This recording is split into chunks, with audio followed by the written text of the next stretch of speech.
What's up, folks? So look, we're back this week for this week's review for Impact on AXS TV. Is May 26th, and I am joined by my buddy, very popular and accomplished YouTuber, MuscleManMalcolm. Triple M. What's up, buddy? It's great. It's great, but you gotta get my intro right. I am the greatest professional wrestling YouTuber of all time, MuscleManMalcolm. No lies there. No lies there. Dude, what a crazy night, dude. Ooh-wee. It was a oh man, debuts, type of matches that are just wild, just crazy stuff from Impact Wrestling, the greatest wrestling show out here.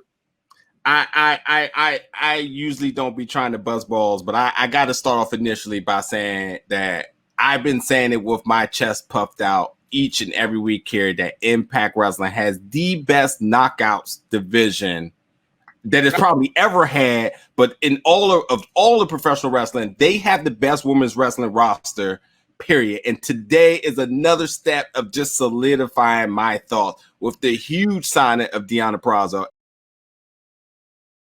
I am the virtuosa. Do you even know what that means? Allow me to explain. I possess outstanding technical ability, and I have a cultivated appreciation for artistic excellence. Unlike the average human, I have been able to declutter my mind and access space previously ignored. To be truly virtuous, I have formulated the perfect equation for success, which I implement with precision and unique training that not only lies in technique, but in the movements between, allowing my reactions to not be within the stimulus, but to be within my subconscious knowledge. I am Deonna Purrazzo, the virtuosa. And before I just throw a name out there of just saying because they signed Deonna Purrazzo, I want to make this very, very clear. And I've taught the talents, you've taught the talent, and we know this to be 100% true and confirmed, not no rumors. People go to Impact because they can go there to be who they are. There's without a doubt, we knew that Deonna was everything that she was throughout the indies, her signing in WWE, but we never manifested. She never manifested to the star that we knew she was going to be. Hell, Triple H was super high on her, and it's still, the potential just never blossomed into what it was because she was never given the lighter day. Her being on Impact is the ultimate come up because 100%, just like you said, Malcolm, we got to see what her gimmick was for the first time ever. Like, I've always known she's a virtuoso, but like I never knew what that really meant. Like she showed up on Raw once or twice. She's been in Ring of Honor and stuff, but like I never knew what her gimmick was outside of just like a nickname. Now it's no longer just a nickname. Now it's like an actual gimmick. I'm like, wow, this is what you've been holding back this entire time, or other places have been holding you back from this entire time. Like, I want to see this every single week from her, and I'm excited. It's gonna be good. It's gonna be real good. So when it comes to Deonna Purrazzo, we always knew what a virtuoso was, but we never got to see it in person. And now get to hear it talk on Impact Wrestling, a character that we can actually get to develop and to see what can happen. Oh, I'm excited. It's gonna be good. Absolutely. I still got the chills. The vignette was amazing. And although it was roughly 30 seconds, I felt like it told a lifetime of mystery to this character. The skill has always been there. And like you said, much like a nickname that you just kind of went with, now being able to understand what it is. Oh my God, I just thought about it. Deonna talked. I don't even think I heard Deonna talk from outside of an indie show in forever. This matter, and it was going to put her with a mouthpiece at a point too. Okay. Anyway.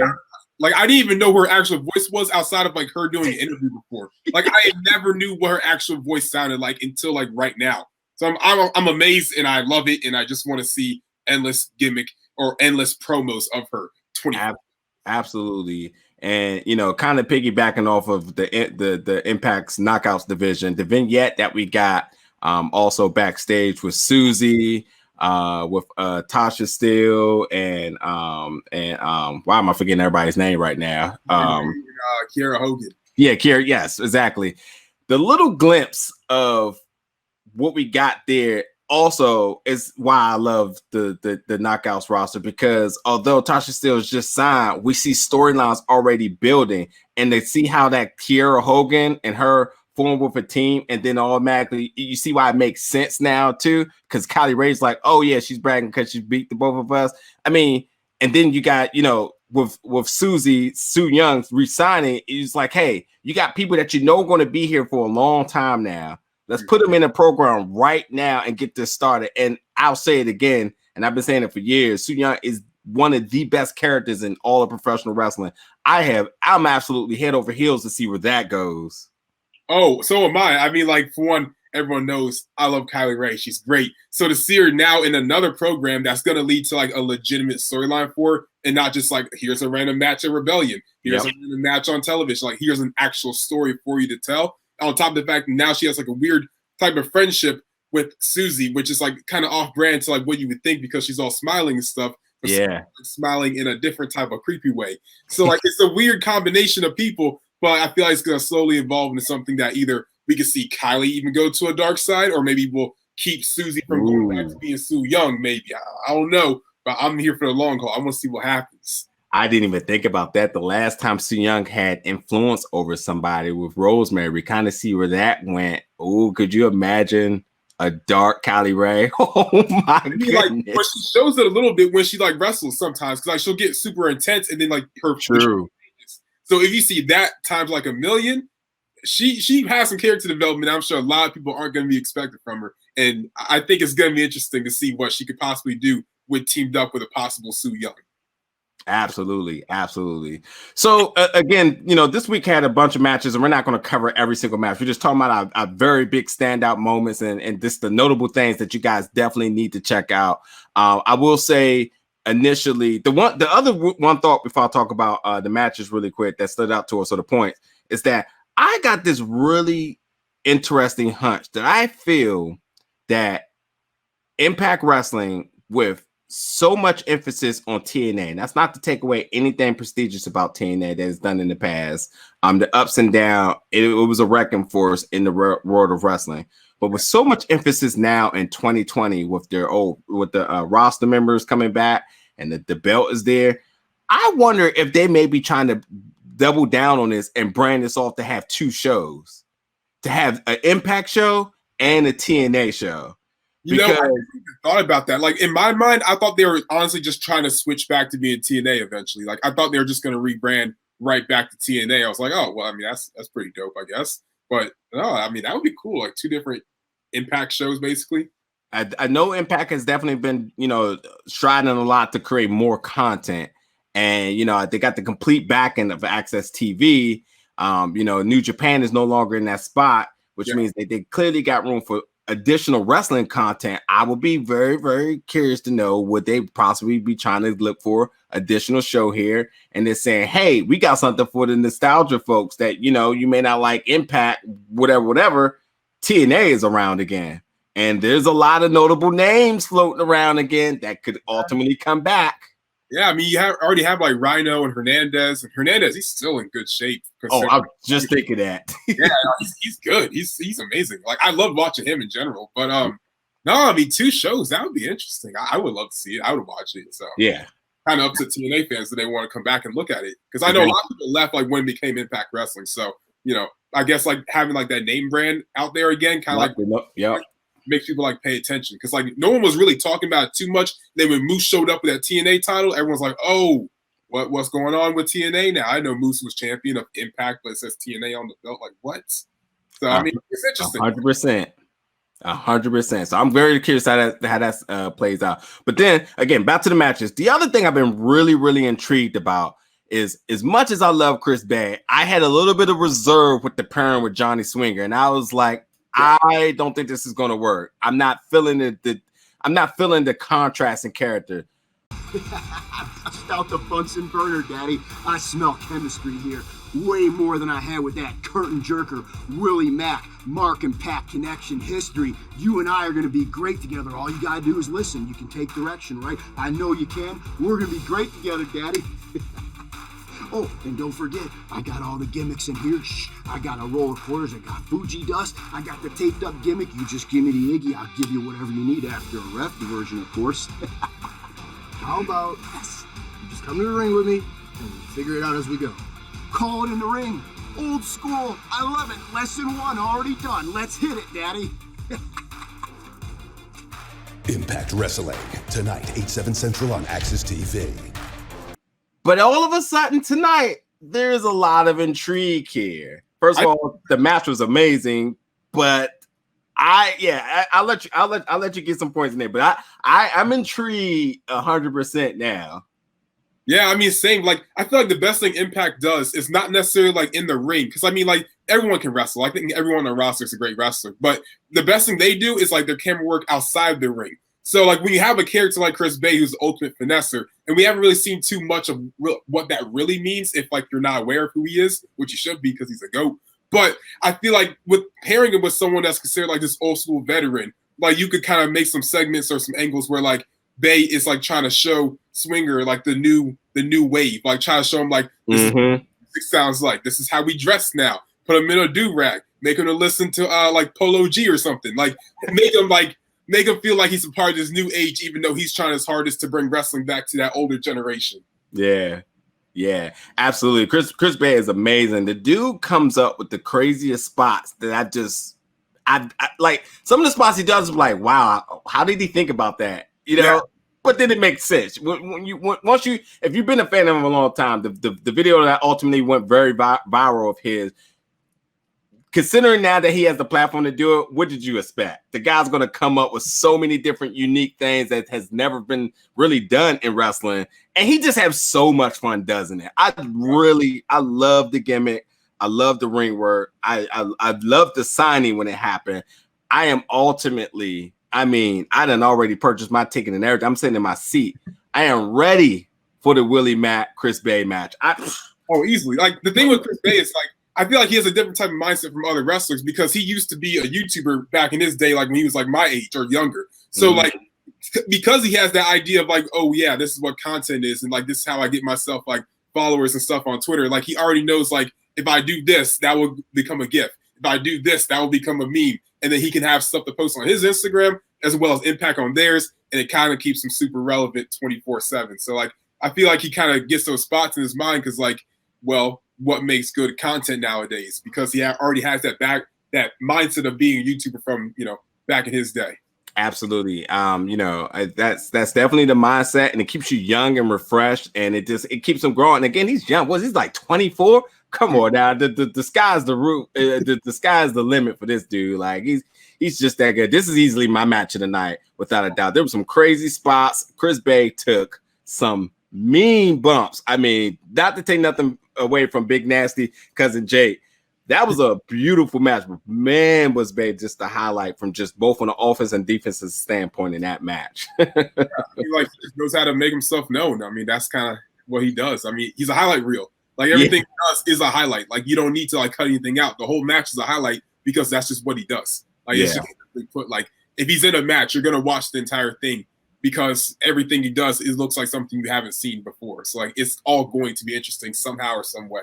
Yeah, absolutely. Another quick thing I just want to mention really fast is, you know, the Kimber Lee and Havok match, which is a rematch from last week. I was very interested in seeing how they were going to work Kimber Lee, kind of forming her into a heel, sort of say, with the rematch. I was wondering where they were kind of go with that. Before I even mention anything about the match, definitely congratulations to Kimber Lee. Just got married this past weekend with Zachary Wentz. So with everything that's happening in the world, for them to be able to still do that is a beautiful thing. But what's not so beautiful is the beating Havok gave her during this match. I can still hear the spine buster just like utter through my eardrums. Like, it's just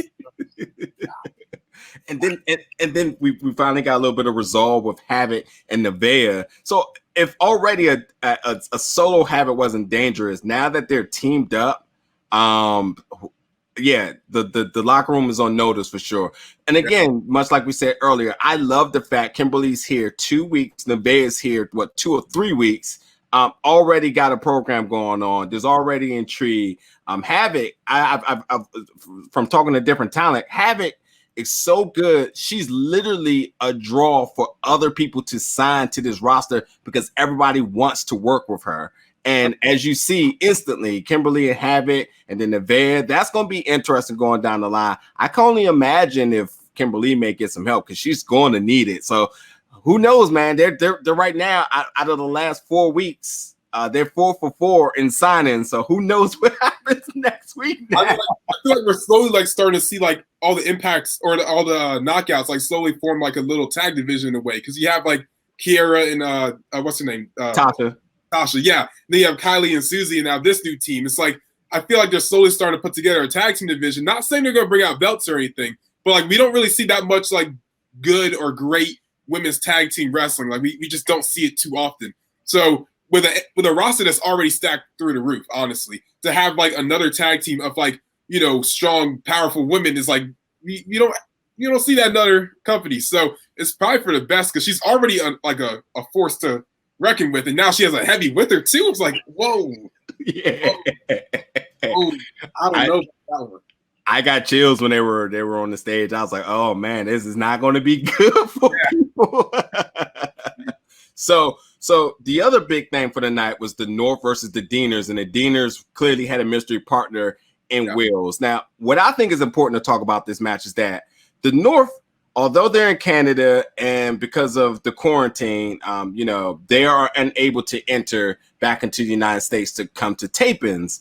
So at the same time, they're still staying busy. Each and every week, they have been putting out amazing vignettes of them defending their titles. But this week was a legitimate match that they had planned coming in from last week. Nonetheless, they had to go to the Deaners compound to this match. As soon as I hear the word compound in wrestling, I already knew this is going to be crazy. And the Deaners at that. But my biggest thing I want to talk about is I'm just such a growing fan of climactic wrestling matches.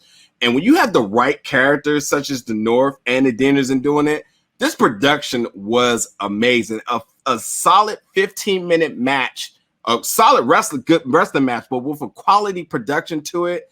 It was definitely something you want to check out. I don't think they're getting enough credit on that, and specifically Ethan Page, who you know is definitely a mastermind in a lot of this, is not getting enough credit for continuously week after week keeping fans entertained, keeping them relevant, even though they can't actually be at the arena. And just hats off to them 100%. And that ref spot, I mean, I was dead. I was dead.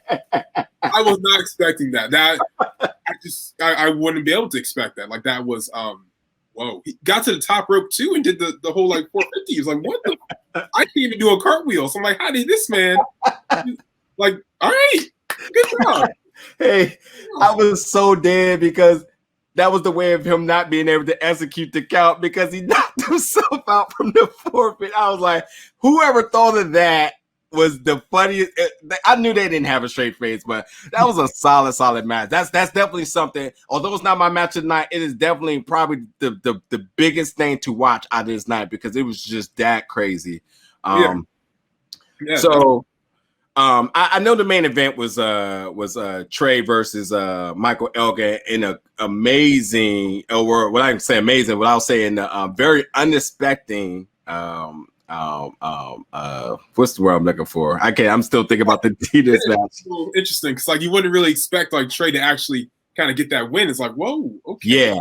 Like it also tied in a little bit to like how Moose came into like the whole vignette with the Rascals and stuff, and like if Trey wins, then help him, you know, get a shot at the TNA title, not the Impact title. So, I mean, like, I guess it was a kind of a foreshadow that, like, you're like, well, I don't really think it's gonna happen, but like, I can expect it now. So, like, it kind of depends on what kind of fan you are. If you actually appreciated that, or you think it was like, you know, all right, that's good storytelling, or it's that kind of like, oh, we kind of spoiled it for me. Like, I'm not dumb. I'll figure it out now. Yeah. Like, for Trey to get the win over a guy that's like incredibly massive. For one, he's built like a giant refrigerator. He is a big man. I mean, it's just a shocker because, like when you think if Trey actually becomes the number one contender, like, what makes the most sense? Should he hold off and wait for Tessa to come back, someone who's, you know, closer to his size, or do you fight Moose, who is also a refrigerator of a man? Like, I'd rather fight Tessa than Moose if I have to. Tessa a lot closer to his height, a lot closer to his weight probably, and more realistically, you make more sense if he could beat her. Not even because she's a woman, she's just like closer to his size. Yeah. Usyk is just like, whoa. Yeah. He's tall and he's huge. Like, it's just a little impossible. And a lot of momentum too. Yeah, it was a huge upset is the word I was looking for. But nonetheless, I mean, that just leads us into next week. You get Ace Austin versus Trey, which should definitely be a banger for sure. And then, we'll cross that bridge when we get there about the implications of that. But yeah, like I said, that segment with the Rascals and Muse was absolutely dope and hilarious.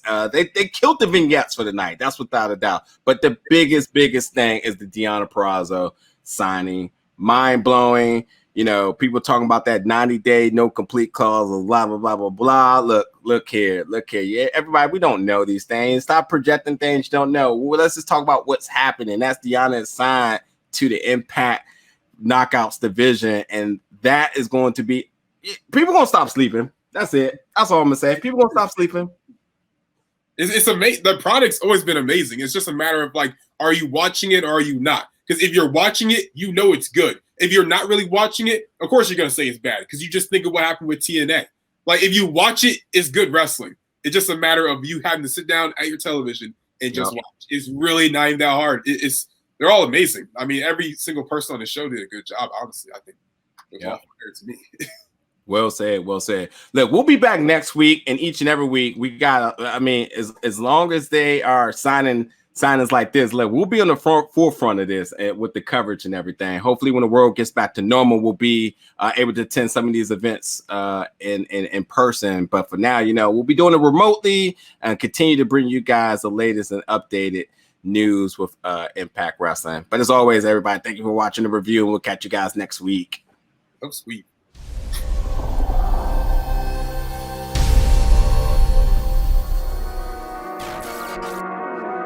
I keep